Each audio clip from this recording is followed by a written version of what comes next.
Hello, thanks for having me. My name is James McDermott. I'm a teacher, 34 years in the Worcester Public School System. I'm also a Massachusetts State Teacher of the Year. I taught in the at-risk schools in Worcester. One of the schools was University Park Campus School. When I was there, that school was cited as the only school in the state successful with urban children. I helped create the Massachusetts frameworks, and I helped create the MCAS test.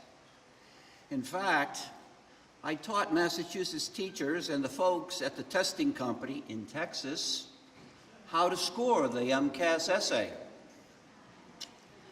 I was a college professor in the education department at Clark University. I now teach at Cape Cod Community College. I consulted on best practice teaching all over the country. My children graduated from the Worcester Public Schools. And I was a board member, Board of Elementary and Secondary Education. So I've had a lot of experience with teaching and learning and assessment, especially in the urban setting. Here are 9 things that I know, short, briefly. Number 1, a teaching philosophy centered on high-stakes testing is educationally unsound. 2, the focus on a high-stakes testing too often leads to bad teaching and bad learning. 3, high-stakes testing too often actually lowers expectations for students and for their teachers. 4, high-stakes testing too often tempts teachers to resort to deficit teaching practices, especially with poor children.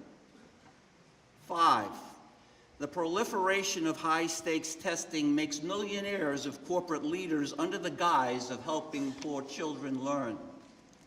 6, that private schools have not jumped on the testing bandwagon should be a red flag for those of us committed to public school education. 7, real teaching and real learning help youngsters get on the path toward deep understanding not only of important content, but also of themselves as developing human beings. Deep understanding is not the agenda of standardized test enthusiasts. 8, before voting for standardized testing, people should insist on seeing a copy of an actual test. Don't you think it's strange that the Park test is kept so secret? People should at least listen to the concerns of parents who are part of the growing opt-out movement all across the country. Check with people in New York, in Florida, Seattle, Washington. People should talk to a real teacher who has been ordered to stop teaching in order to start prepping for the standardized tests. People should investigate who actually benefits financially as we move on to the national exams. Finally, people should ask, what do we really want from our schools? If your answer is like mine, that we want young people to become informed, thinking, responsible citizens, and we want them each day to grow more just, more wise, more creative, more open, more courageous, more intelligent, more giving, more thoughtful, more tolerant, more free, more aware of their own unique potential, then give teachers, parents, and students that message so we can start spreading that gospel. And the first order of business, I would think, is to actually look at the evidence that clearly shows standardized testing too often creates policies that are actually hurting our children and driving our best teachers from the profession. Thank you. Thank you. Are there any questions for Mr. McDermott? I would, Senator Tucker? first of all, as a founder of MCAS, you're the guy we've been waiting to talk to. I was a little afraid to mention that in here. I would just ask you one thing. Would you be kind enough to send that testimony in writing to us, please? Sure. I could just hand this to you? You can hand it to the staff person at the end of the panel there would be fine. Okay. Thank you very much. Oh, Senator O'Malley?